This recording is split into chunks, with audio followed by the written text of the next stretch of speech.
Ah, shit. This episode of the BRG podcast has been brought to you by our patrons. Here at BRG, we'd like to thank those patrons who have subscribed and donated. It is because of generosity like yours that makes this show possible. On this episode of the podcast, we cover the latest news from this week, including some talk of a new player in the gaming market, as well as a roadster that's flying through space. We also talk about some people really pissed off about Twitch saying, stop being dickheads.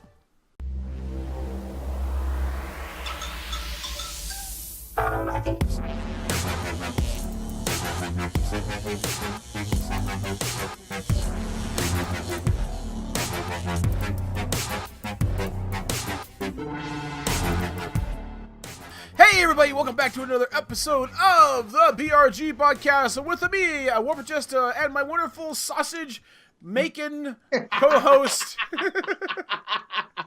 Me, Kirrok. Hi guys, and that's right, hot Italian sausage. How's the sausage party, man? The sausage party went very well, thank you. How's the sausage party with your dad? My dad and my brother. Woohoo! Don't ask. Hey, actually, we are not here to tell you all about sausage party. We are here for is tell you guys all about the wonderful news this week regarding gaming news, tech news, etc. And boy, is there a bevy of it. And there's some pretty fucking cool shit going on in the news this week. So we're definitely going to make sure we give all of that for you. Also, the second half of the news here, something that just broke recently for us, is a change up in Twitch's, I'd say terms and conditions. But basically, a memorandum about how they want to treat situations. And it's gotten, well, I was going to say it's got a lot of people in uproar, but what it really has got is a bunch of assholes in uproar. So we'll be talking about that during the second half. So that said, let's go ahead and dive into it. All right, people, so let's go ahead and dive into this week's news and errata. And to start us off here, we're going to talk about the wonderful news that's coming out of Google. Well, rumors coming out of Google. Google has a project that's called Project Yeti. This has actually been around for a few years now, but there's new rumors about regarding some new stuff for it, namely a console. Now, if you don't know what Project Yeti is, it has to do with Google streaming games. Now, there is ideas along the lines of being able to stream a game from servers to you over the internet. What this does is it allows you the ability to potentially make a cheap console, cheap, inexpensive hardware that can support this, as it's not running, not having to be powerful to do all the legwork. So Number crunching, yeah. So this opens up the potential to easier access hardware and even other aspects like possibly phone or even things like Chromecast has been talked about in the past. So this will be very interesting, and in the end, this could prove to be very useful, provided the internet can support it. But competition would be helpful in any case. So if we get more people in the ring, it benefits us. So yay!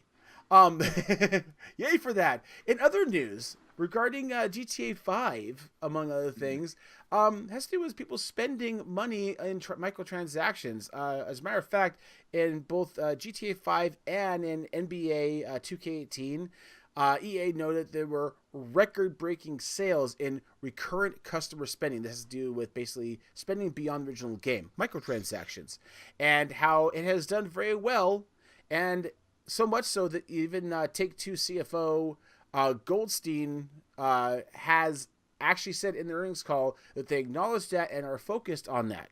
What does this mean? It basically means that microtransactions ain't going nowhere, and you're probably not going to see GTA 6 anytime soon. Damn. Well, that's not the only thing we ain't going to see anytime soon. We've already reported that Red Dead Redemption got pushed back to October, but there are some rumors in the rumor mill about some game mode that they're going to have. So not only was it pushed back, but the rumors are, it said that the game will have an online feature where players are able to participate in a battle royale style game. Ha-ha! So this is basically, I mean, obviously the PUBG and Fortnite games that are out now have likely put some influence on this. And it would be very interesting to see how they put that spin into Red Dead Redemption. Breaking news. What? Yeah. Actually, the creators of Red Dead Redemption have actually made a statement about this rumor and said, "Yeah, no, we've we acknowledge that certain breakthrough ideas can make it big, like PUBG did, but copies of it oftentimes don't do well, and that their focus really isn't in that realm necessarily. So they acknowledge that it's there, and they say. Now, that said, maybe they didn't hear about Fortnite. Well, we'll see. Just saying. And moving on to another tidbit of news, Nintendo will switch. Get it? Switch gold points into discounts for the latest console, for their latest console. So if anyone knows, whoever ever bought a game either on the 3DS or the Wii or the Wii U or even the Switch, when you buy a digital download game or even buy an actual hard copy game, you can register it on their website and you gain what are called gold coins. It's a me, Kirok. So essentially you get these coins, and what they're doing now is they're going to be switching it over so that you can actually use these points towards games or cashing them in for games. The article specifically had British money or pounds in what they were going over. So they're saying a gold point is worth 1 British pence. To put that into perspective, if you have 200 points or 200 gold coins, you'll basically get about £2, which isn't a whole lot. It's not very much, but at least I'll be able to get, for myself who's got a few lying around, be able to use it for something. Yay.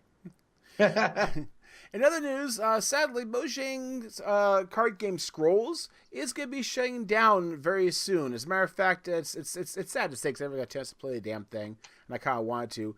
But basically, long story short, as of February 13th, Mojang will be shutting down the servers for this game. You'll no longer be able to play. Mojang did say that they are hoping to release the server software to allow fans to create their own servers, but there is no promises. The game was originally announced in 2011. It went into beta in 2013 and was launched December of 2014. Sorry to see it go, but I will say to Microsoft and Mojang's credit, good on them for even considering the idea of releasing the code so people can still run private servers of this if they like. That's pretty cool of them. So yay for that. Hey, let's talk about PUBG since we kind of brought it up a little earlier. So PUBG's anti-cheat maker banned 1 million players in January alone. Now this is a little bit interesting because they're using anti-cheat software that's called BattleEye. BattleEye is a software that can grab a whole bunch of data and extrapolate if somebody's using modifications to games or some way using something that could be a cheat for it. I'll be honest with you, at least with PUBG, I've heard a lot less about false bans this year. But in the past, I've heard other companies doing anti-cheat programs. I don't remember specifically what they were using, if it was BattleEye or what. But there's a lot of false positives that came through. Blizzard got kind of ripped a new one for that a while back as well. That's true. Now, that said, I will make one note here. I think one of the biggest pressure points for this is because there are a lot of people that are knowing that, oh my God, China's ruining the game. China's cheating. Every time there's a cheater, it's from something from China. The biggest reason for this is that they are a huge market. Yeah, they have their own region for gaming, but a lot of them come over to other regions like North America region to basically farm items they can sell on Steamfront for cash. It's just the way it is. If any game that allows you to take in-game earned items and sell them for real-world cash, you're going to have problems with people cheating and farming. It's just the way it is. Yeah. So we'll see how it turns out. I'm not going to hold my breath, but whatevs. Gotcha. On a positive note, Shanghai may sign Overwatch League's first female player. This is reported by Engadget. So this is the league or the team, Shanghai Dragons. They're basically looking to fix a problem with Overwatch League, and that is the lack of female players. According to ESPN, the team has just signed South Korean player Kim, I'm going to butcher this, Geguri, I think it's pronounced, Seon. And she is so good at playing one of the characters, Zarya, right? That she was once accused for cheating. Oh, I remember that one. You remember that one? Yeah, I remember that one. We reported this actually, and she actually then did a live stream to prove that she was that good and to silence her critics. And people call it hacks. Although she's not the only female player, the first female player in the league, she'll be making history as one of only a few women competing professionally in esports, which is pretty good. That's amazing. That's good stuff. I'm glad to hear that. I am of the mindset that people should definitely be able to get into places and do things regardless of who they are in terms of their person, being male, female, or anything else. So good on her for that. I'm glad that she's getting a job for her skills. So good old deal. Sad news, guys. Very sad news. This makes me very. This gives me a hurt in the feels spot, unfortunately. Mayfair Games, creators of the Settlers of Catan series, are shuttering their doors, sadly. They've been around for nearly 40 years. However, they've been struggling, and as of this year, as of right now, they are closing the doors. Now, they, as of 2015, they refreshed their Catan game by re-releasing a 5th edition called Catan, and re-releasing it, and they ended up selling the North American distribution rights to Asmodee Games, and they just now announced that they are going to be closing their doors and selling the rest of their IP to Asmodee. Now, this adds to Asmodee's growing list of content they grabbed from Lookout Games. So, very sad. Yeah, I mean, it breaks my heart. It really, really does, because I love Settlers of Catan, and any company have problems always hurts. So sorry. Yeah. In other news, and this is kind of frustrating news, but stupid nonetheless, I have to report it. Logan Paul learned nothing.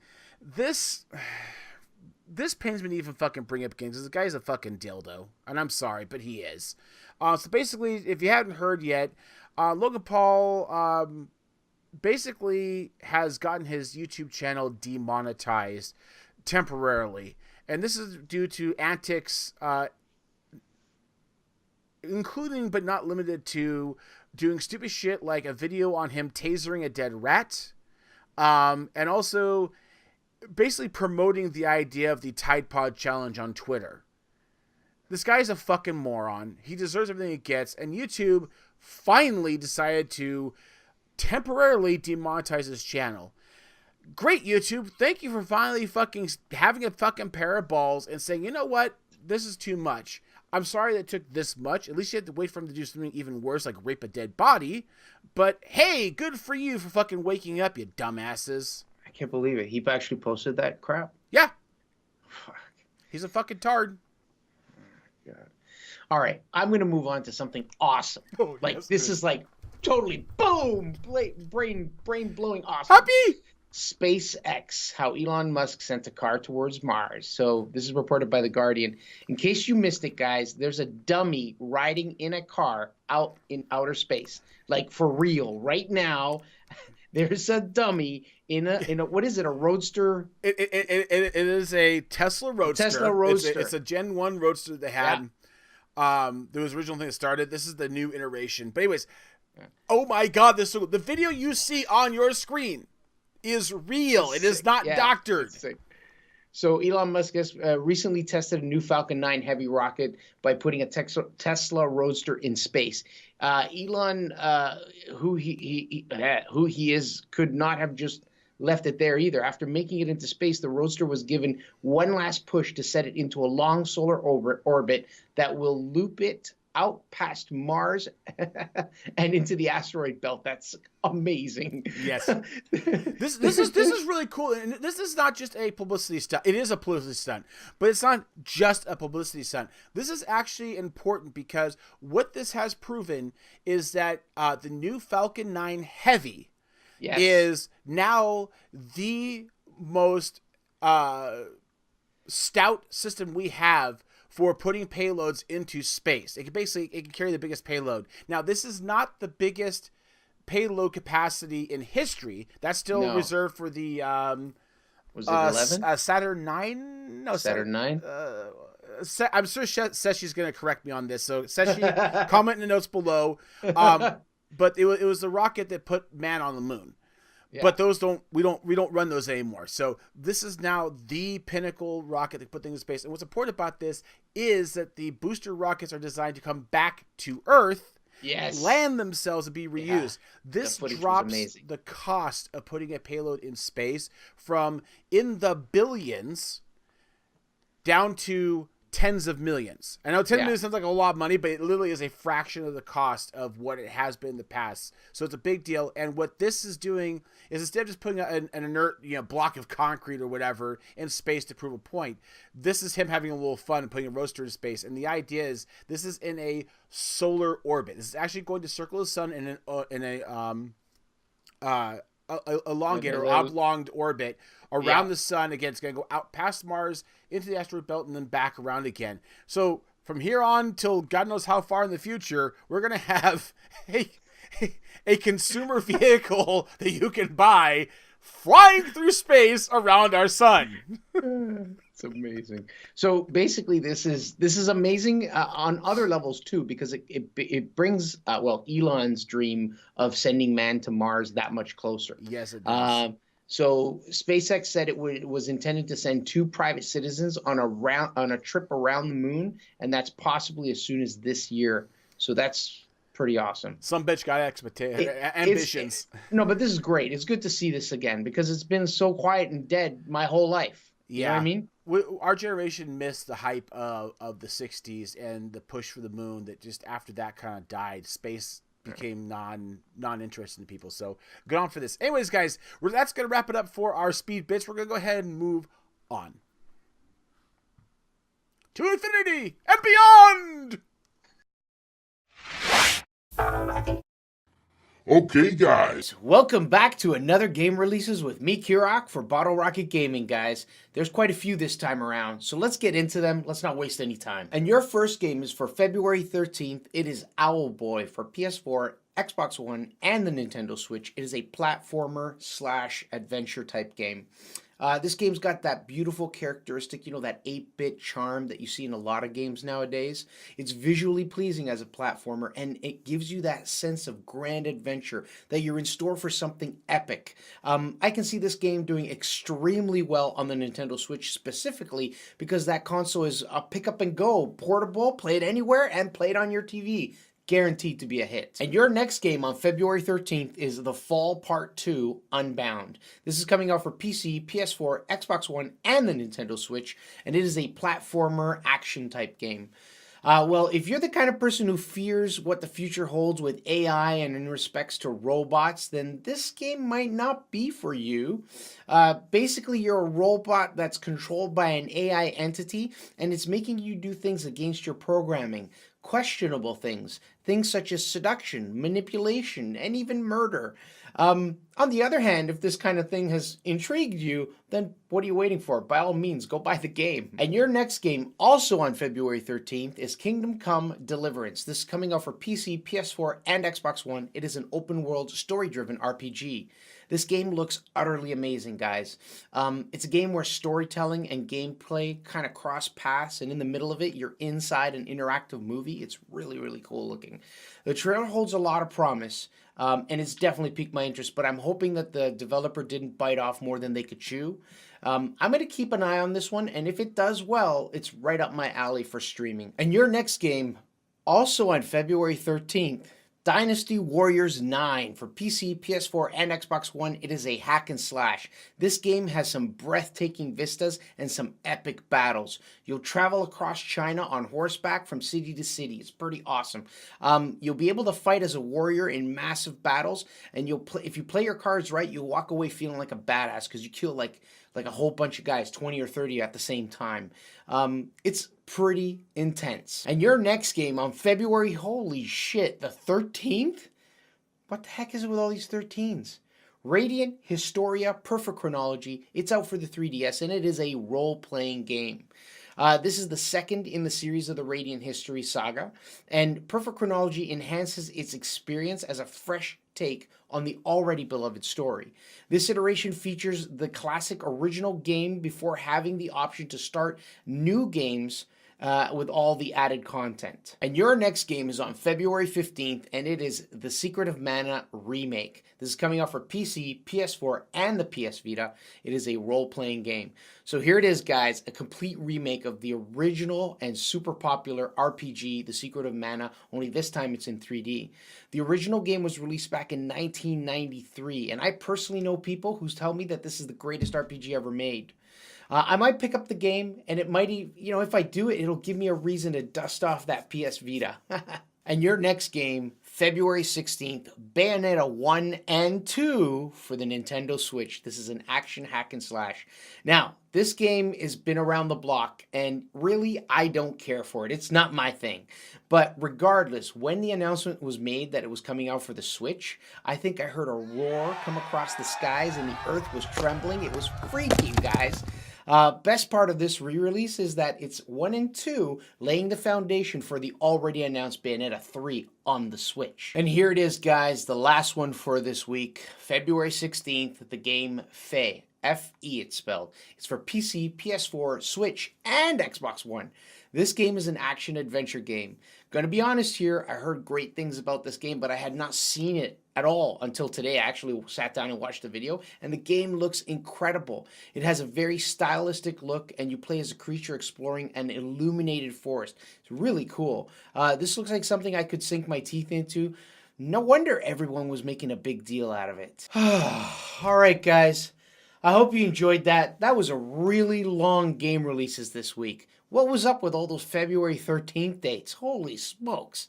Anyways, I hope you guys enjoyed it. I had a blast bringing it to you. So I'll see you guys next time, all right? Bye for now. All right, guys, welcome back. So we're going to get into a main topic right now, and this is something that actually just recently broke as news, and it has to do with Twitch, and Twitch releasing a new community guidelines update. So it's funny, like literally a few hours ago is when I learned about it, and I was like, oh my God, and so reading through it. So what I'm going to do is I'm going to take you through a few main points in their update so that you are aware of what it is that's new and what it is that's different, what has changed. Their new community guideline update is focusing mainly on two areas. One of them is anti-harassment and hateful conduct, and the other one is sexual content. So as far as anti-harassment and hateful conduct goes, conduct deemed to be, and this is right word for word pretty much right out of their update, conduct deemed to be hateful will result in an immediate indefinite suspension. Okay. And actually now I'm going to be quoting exactly. Additionally, we will now consider verifiable hateful or harassing conduct that takes place off Twitch when making moderation decisions for actions that occur on Twitch. So that's a little bit, I'm not quite getting that. I read that several times and I don't quite get it. And I was hoping maybe you could help me kind of make sense of that. Warped, but yeah, it goes on. If you use other services to direct hate or harassment towards someone on Twitch, we will consider it a violation of Twitch's policies. So I'm a little confused on this because so that's the thing. I was this wasn't already part of their policies. Did Twitch before not clarify that if you're gonna be a hate monger and a douche, then we're gonna ban you? I think they may have had it in there, but they didn't have it specifically outlined, is what I'm trying to get at. Okay. So this is a lot more precise and to the point as far as I can tell. It goes on. They're also updating their moderation framework to pay close attention to the context and intent in addition to the words or actions used. So it sounds a lot like that part there to me sounds a lot like how YouTube has a algorithm that just like flags things randomly and automatically. Yeah. So this thing is going to pay close attention to context and intent at words or actions used. So when they say their moderation framework, I imagine that's going to be I don't think that's going to be a person. I think that's going to be a algorithm of some sort, which kind of worries me. Drop the N-bomb and they're gonna ban you. Yeah. Okay. So so that pretty much covers the anti-harassment and hateful conduct section. The second part of the community guidelines that was updated was sexual content. So this one here, they're updating their, again, moderation framework to review conduct in its entirety when evaluating if the intent is to be sexually suggestive. So essentially, it sounds to me like we have learning AI probably looking at whether or not someone in the stream is trying to be sexually suggestive. I mean, am I right? Or how they're doing this, I don't know. I don't know exactly, but they use the word moderation framework and they repeat that. Repeat that. I'm sorry. I love this too. Because they've been looking at elements such as stream title. Yes. Okay, makes sense. Emotes. Yeah. Okay, panels. Okay. Yeah. Attire. Okay. Yeah. Camera angle. Yes, this is amazing. So they have camera angles, overlays, and chat moderation. But when it goes to the camera angles, they will look at a camera angle, and I imagine that they're putting that in there because we often see some streamers where they have an angle that's a little promiscuous. It's a booby cam. I'm not gonna fucking sugarcoat it. I'm not on Twitch right now, so I don't give a shit. They don't. They want to limit booby cams. The only reason why I say this, I'm not trying to be sexist or anything like that, but I have yet to come across a Twitch dick cam as of yet. So I'm just going to say that it's probably what they're talking about. I got a new spare cam from my Twitch stream. Not anymore, you don't. You'll get you banned. I know, it'll get me banned, exactly. So they do go into a little bit more detail on the attire. Attire, most at home streams and all profile channel imagery too. So your banner, your logos and your icons and all that stuff should be appropriate for public, such as a public street, mall, or restaurant. That kind of appropriate. Maybe I'm just missing like the dark web of Twitch here, but I have never seen a woman on Twitch that was wearing something that I would consider more lewd than what I see these teeny boppers wearing down at the mall anyway. Like, I have seen girls that are blatantly under the age of 18 showing half of their ass cheeks and most of their fucking cleavage. Like, seriously, I'm not even trying to be a dirty old man. I mean, I am a dirty old man. But I'm not trying to be a dirty old man. And I'm walking down the street and someone walks by me and it's like, whoop! Oh, damn, that's like 15. What the fuck, yo? I mean, seriously. What can you... Who is doing what on Twitch that's actually worse than what people do on the public streets? Good point. Okay. Now, here's the thing about this that absolutely fucking kills me, is that when we first heard about this, it was like, oh my god, this has got the community in an uproar. And I'm looking at it going, okay, let's find out more about this. So I did a little digging, and I pull up this Twitch new policies are worrying some provocative streamers. So here's already your first clue in the title. It's worrying some provocative streamers.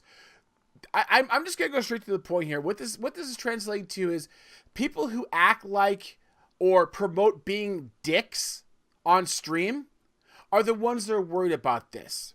Yeah, absolutely. So, basically, anybody who pushes boundaries, such as Forzen, who is a guy that has something like 300,000 followers or more, he's worried about this because his channel is known to be edgy. And I love this, too, because the word edgy has changed over the years. Edgy used to be still civil, but pushing the edge, pushing the limits. Now, he is still, by definition, exactly that. He's pushing the limits. The problem is, the limit has been stretched and bowed way past what was edgy, and is now just into an extreme. Now, I have no sympathy for this guy or anybody else in this category. To give you an example, a couple of people who have spoken about this, him in particular, this guy is known for a lot of issues. Now, he himself has complained that he's worried about a certain aspect of Twitch's outline, namely the part that holds the streamer accountable for hateful content from his community, or from their community. He's saying, now, wait a minute. You can't do that. I can't be held responsible for my kill. I'm going to go on a limb here and say you're absolutely right. There are some people that are going to make some comments that you don't have control over what they're saying. That said, you do have control over your channel. So if somebody starts dropping the N-word in your channel or says to somebody else, you should go kill yourself, you do have control over that. You can ban them. You can block them. You can chastise them and let them know that's not okay. And here's the problem. He is not one to do this because he knows being edgy is a clickable thing. It makes him desirable. It's why people follow him. This guy in particular, his streams are known for pulling some pretty heinous bullshit, including, but not limited to, dropping into other streams, stream rating somebody, and just spamming their chat with the N-word.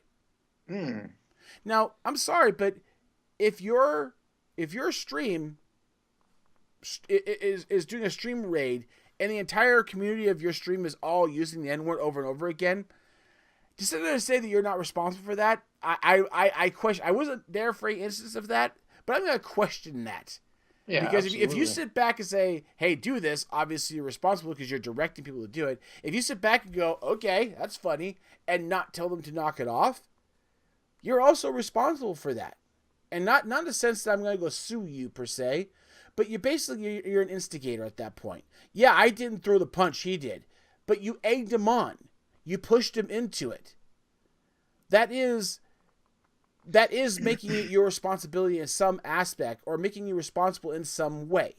Yeah, okay, I would agree. So that's bullshit. Now, another community person being the Greek God X. Again, I don't watch these douchebags. So this is not my style of stuff I watch, so I'm not familiar with them.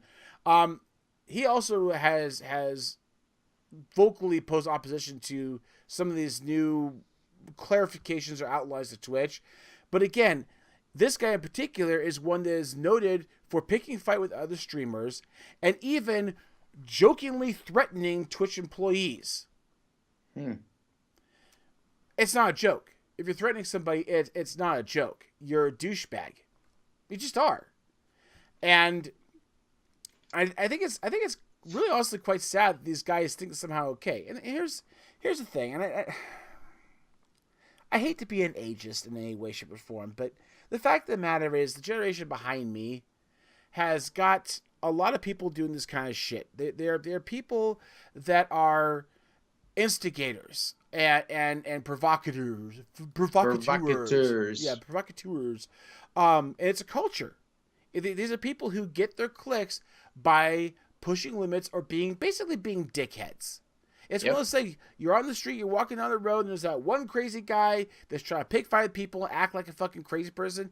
You're going to look. You're going to pull out your phone. You're going to videotape it because it's something you don't really see and something you want to see. It's a train wreck. Nobody turns away from it. Everybody looks at it. You know how everybody watches it. Even though as much as you don't want to, you do still. Yeah. I mean, and right along with this is things like Logan Paul. They're useless fucking trash. And to be very clear, I am not saying that this is something unique to the millennials or the generation after that or anything like that. I'm not saying it's all of them by any stretch of the imagination. I'm simply saying, hi guys, to all the millennials out there and the next generation, welcome to the club. My generation had these kind of standout assholes too. We just didn't have the internet to perform it on. Exactly. So our shit was very very instant and then gone. Once the talk of it died down, you were scot-free and ready to move on. Your generation, these guys think they're all fucking funny and cute and funny, like Logan Paul, and that's fine. You can think that. But I'm telling you right now, in the end, you're going to fucking hate life down the road because this shit's going to fucking haunt you. This shit's going to be there for a long time to come. You're labeled. It's stuck. It may not be stuck forever, but by God, it's going to stick a lot worse than it ever did for me. Mm-hmm. Just saying. Sure. Just saying. Yeah. So some of the ones that you were mentioning, like these provocateurs, Logan Paul, Dr. Disrespect, Tyler One, PewDiePie, which I had forgot to add to the list earlier. Yeah. So how did I forget him? So in case people who are watching are wondering what is a provocateur, or what that culture is, Logan it's Paul, basically a creator, PewDiePie. yeah, saying or doing outrageous things or acting in outrageous ways, dressing in ridiculous ways, performing questionable stunts or disgusting pranks, like the electrifying of dead rat, which I can't freaking believe. And all of this for the sake of making content, or is it for views, right? So It's for the money, is what it is. it's for the money. And it's actually, this particular article that I was reading through was talking about how it's kind of like the online provocateur creators are the reality TV version on the internet for the cord cutters who cut cable, right? Yeah. The other part of it was that when this happens, when a stunt or something occurs and says something that is not acceptable, such as what Logan Paul did, or such as what PewDiePie did, then they go into, patch mode, repair mode. They issue out an apology. They say, I'm sorry. And essentially what ends up happening is they become really good at issuing or putting out a statement, apologizing for their actions, saying, "Oh, I didn't really mean it. This is not something that I would do." And then as soon as it starts to die down, they turn around, they do it again. Yep. Here's the thing about this too. I get it. Again, I was dumb in my day too. I would do stupid things, get a laugh out of people. I honestly do understand and I get it. But the fact of the matter is, I did it for the lulz, and it doesn't make it okay by a stretch of imagination. These guys are pushing limits, and they're actually pushing harder because it gets them money. That's all it translates into. But the fact of the matter is there's two things here that stand out to me. One, when they push it way too far, it isn't a little mistake that you can take a step back across the line. As soon as you step off the line, you fall off a cliff, and you know it because you get fucking run through the ringer. Look at PewDiePie and all the hate he got for the N-word dropping after the whole Nazi thing. Look at Logan Paul with his most recent stunt bullshit after the dead person thing. Your community is there to watch you be a fool. And just understand the fact that when it's all said and done, when it's all over with, they're not going to be there anymore. They'll move on to the next act. They're not your friends. They're going to be gone. That's my free little sight and say for you. Likewise, to everybody who watches these people, I don't have a lot of respect for you, to be honest with you. Yeah. I'm sorry. It's nothing personal. I'm not trying to be mean here. The fact of the matter is, you guys are promoting it. And I understand it. You didn't cause the train wreck, but you can't stop watching. I get it. But again, these are bad things. But see, here's the thing, okay? I was exposed to PewDiePie before we met, actually, and I was like, "Who is this guy? Let me watch a video." I watched one video. Okay, he looks like a little kid trying to, and then I watched another video, and I'm like, he's just screaming and yelling. There's no value there for me. Why am I watching this? And I never watched another video again. Which, it's impression. Everybody's got a different view on things. True. So I mean, I get something about it that you may find interesting, but it's for our generation, the best example I can give is Jackass. Jackass was a popular show for a while. It was guys going out doing stupid shit and getting themselves in trouble in the process. And the controversy back then was they're going out doing stupid shit, and it's promoting kids to do the same thing.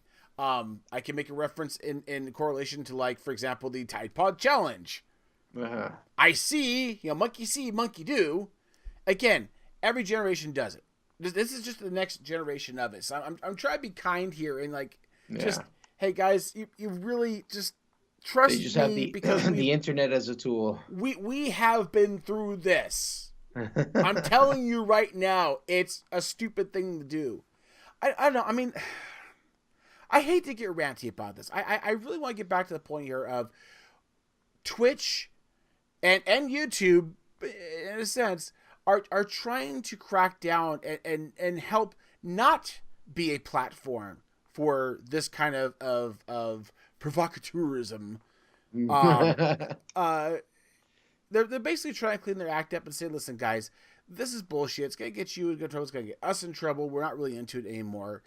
And be done with it. And to that end, I mean, there are other platforms that people can move to if they want to. There is Mixer.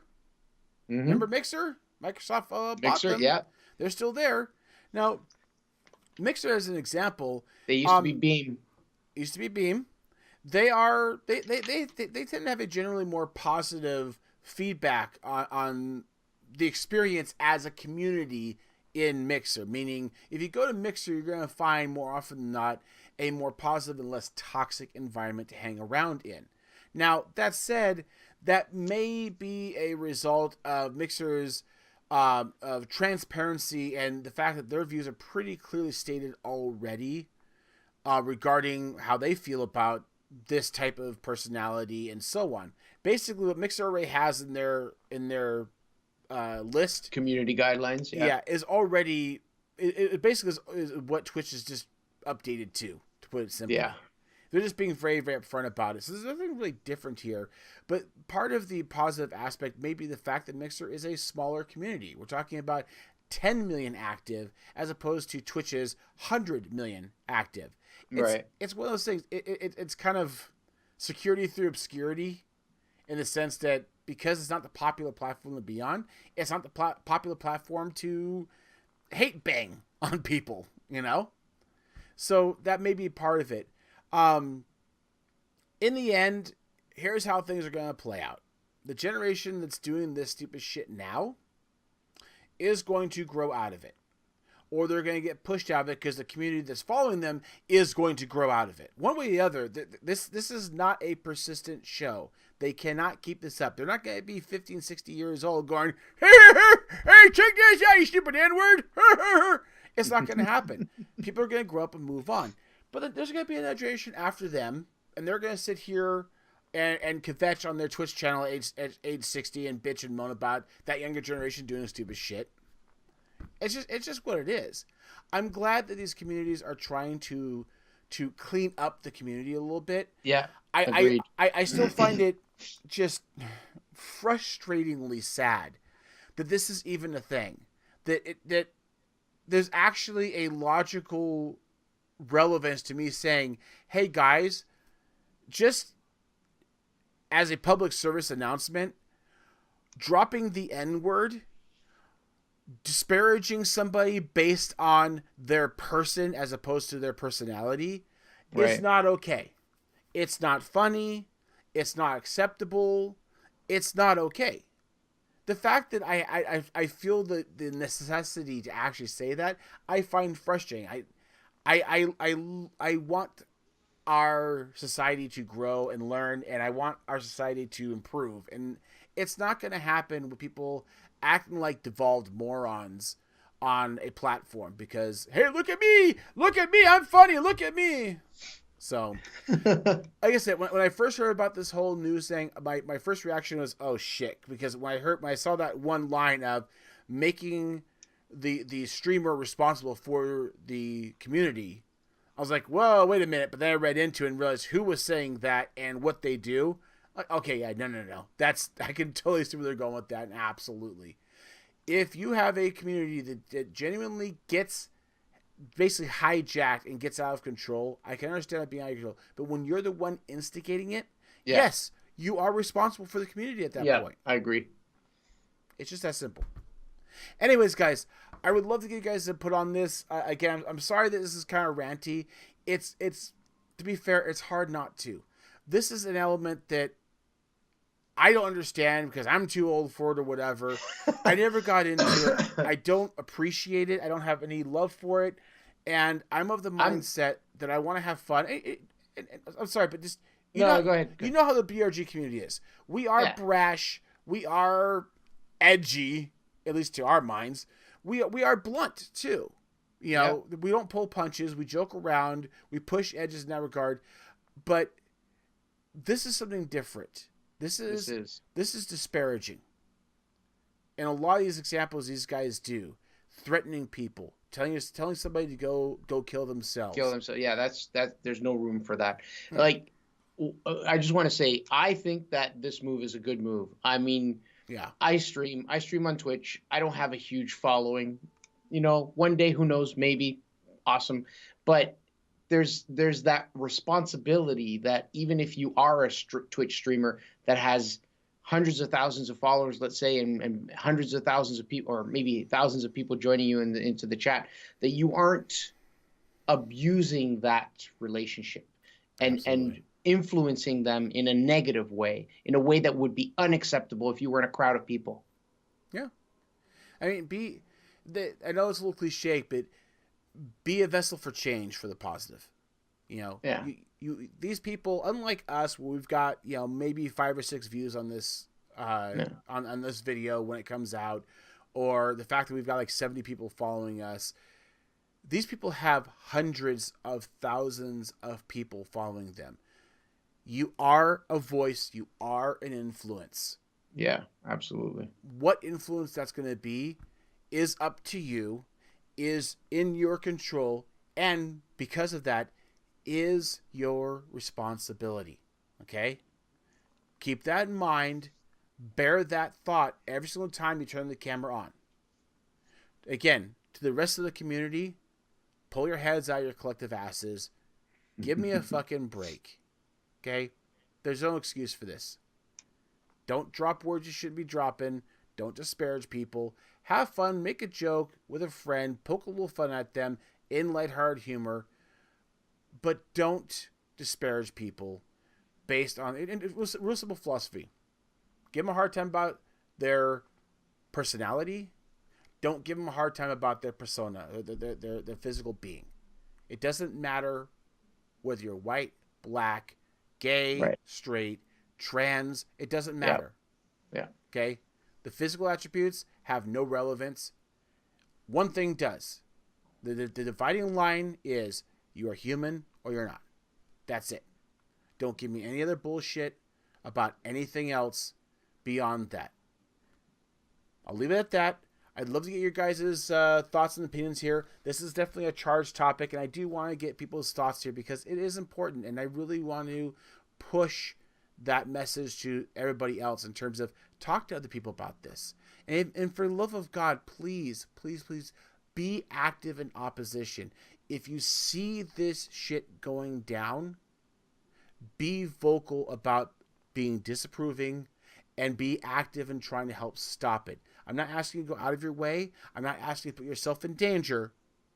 But don't let it happen and just walk by. It's kind of like if you see somebody getting pushed around on the street, don't walk past. Yeah. Stop and try to stop something from happening because it's important. Anyways, guys, I'm sorry there's a little bit of a Debbie Downer topic tonight, but it is important. Good, though. It's important. It's something that needs to be talked about and it needs to be reminded because it's going to come up again and again and again. There will be other Logan Pauls down the road that are going to do stupid shit, and it's going to be news all throughout the year, every week. So let us know what your thoughts are, and we're going to go ahead and get things wrapping up. All right, guys, we're going to go ahead and wrap it up here. Again, thank you so much for taking the time to join us this evening for the topic. Again, I know it's a rough topic to go through, but sometimes the podcast gets to be serious about some major issues, and this is an important one. So again, thank you for that. And I do hope to hear your guys' comments about it. Mm-hmm. I do want to say a big thank you to Kirok, as always, for coming back every week and putting up with me because it is rather important. Kirok, my friend. Yes. As always, you've got things going on. You do have a YouTube channel that you're actively loading videos over to, and those videos are actually coming from Mafia. Twitch. Yeah, Mafia. They're the Mafia videos. From Twitch. Oh, look, we've got Zero playing games tonight following on your channel. Yeah. Oh, yeah, I hosted him. Yeah. Yeah. He's playing some games. He's a good guy. He's funny. You guys want some good entertainment, definitely check him out. But we're not talking about Zero here. We're talking about Kirok. So Kirok's Twitch channel. I definitely encourage you to head over there and check his channel out. We've said this 1,000 times. If you haven't already gone over there, I don't know why in God's name you haven't. So head on over there. Hit the follow thing. Hang out with them. Throw them some bits. Throw bits at him. He'll do a little dance for you. I have to. No, that was Nacho. But anyways, what was I gonna say? fuck. I'm sorry. Oh yes. So well, there goes our rating. No, the videos that I put up on the channel, on the YouTube channel, are all from games. The game I was playing, Mafia 3. But lately, I've been playing a bunch of mix of all kinds of different games, which are pretty cool. Are you done with Mafia 3? No, I'm not. I have to go back to it, but I'm having so much fun playing different kinds of games. The latest one I'm playing is Railway Empire, which is like a railway tycoon type simulator game. Nice. It's really a lot of fun. So definitely, guys, make sure you get over there and check it out. That seems like the kind of game you like to kind of check out. Burn on over there and catch the backlog here of a couple episodes up for it and see what it's like. And then make sure you catch them live. And you stream Monday, Wednesday, and Fridays, correct? That's right. Except normally. This week. Normally. It's all good. Well, I kind of forced his hand to record on Friday, so I apologize for that. How's Project Singularity doing? Project Singularity is good. We've been very quiet lately. Not a whole lot happening. Aw. People get busy. It goes in cycles. It's always the case. Guys, it's a great community of people. I definitely encourage you to head over to Project Singularity, click on members. You see a whole bunch of really good people here, and you have links to their Twitch or YouTube where applicable, so you can check them out as well. They're a bunch of good people. I definitely recommend. Not playing favorites here, but Hamnisu and Walden are good peeps. Definitely check them out when you get a chance to. Also, check out Hop Along Games. Yes. You guys are picking up speed here. We're at 32 now. Yeah, I noticed that. You know what? We're just having fun with it, and I think that's what's most important. We're just getting together and recording and having fun. I'm happy for you. That said, and we did it last week on the podcast. Yeah, you guys were on the podcast last week. Make sure you check that episode if you haven't already. I love you guys to death, and I'm proud of you, and I'm looking forward to see you guys growing. Although I'm going to shed a little tear when you guys pass us up in subscribers. I'll be honest with you. But that's okay. Yeah. I'm not going to be too hurt because it's a cool thing. I mean, after all, this podcast is merely just one piece of the puzzle that is Bottle Rocket Gaming. We are a community of people that love to hang out and do a lot of stuff. We do have a website, it's bottlerocketgaming.com. Now, that said, the website is under construction. We're revising it. So there's not a whole lot there, but what you can do is head over to our Discord channel and check us out there. There's a lot of activity going on. We like to jabber on all sorts of topics, everything from stocks to eating Tide Pods that we shouldn't be. I kid, guys. Please don't fucking do that. All right, it's just stupid. But we do have a lot of good conversations and fun stuff going on. We do try to keep people abreast of what's happening in there as well. So definitely make sure you check us out. The links should be down below, or if you happen over our Twitch channel, it's also there for you. And of course, we have our YouTube channel, which is where you're at. Surprise! Yep. So again, please feel free to leave us a like if you enjoyed this. Give us a comment. I'd love to hear your feedback on the topics we have or even just news articles we talk about. And of course, if you want to keep up with us, make sure you hit the little subscribe button, the bell, and all that good jazz. And keep up with us. Let us know when things are coming up. You'll get the heads up on that. Also, as we talked about, we also have a Twitch channel for the Bottle Rock Gaming community. This is great because this is actually a community channel. We have many different people who contribute by streaming to or through this channel, as well as we host others through this channel. So if you come over this channel, you're always going to find something going on most of the time. If not, we've got a lovely back catalog of video content you guys can check out whenever you'd like to get a feel for who does what and where. So definitely check that out. And of course, as always, please guys, if you have a few dollars to spare, please feel free to drop a few dollars our way. It does help us out. We love being able to do events and give back to the community, and this is one of the ways we can do it. So we appreciate that. All right, guys, thank you so much again for joining us on this wonderful adventure. We're going to go ahead and wrap it here, and we'll go ahead and catch you next week. We don't have anybody lined up yet. I apologize, by the way. I tend to start getting people lined up again, start getting more guests on. I've just been a little slow in the uptake on getting around to it, so my apologies. But anyways, see you next week. Bye. Bye-bye.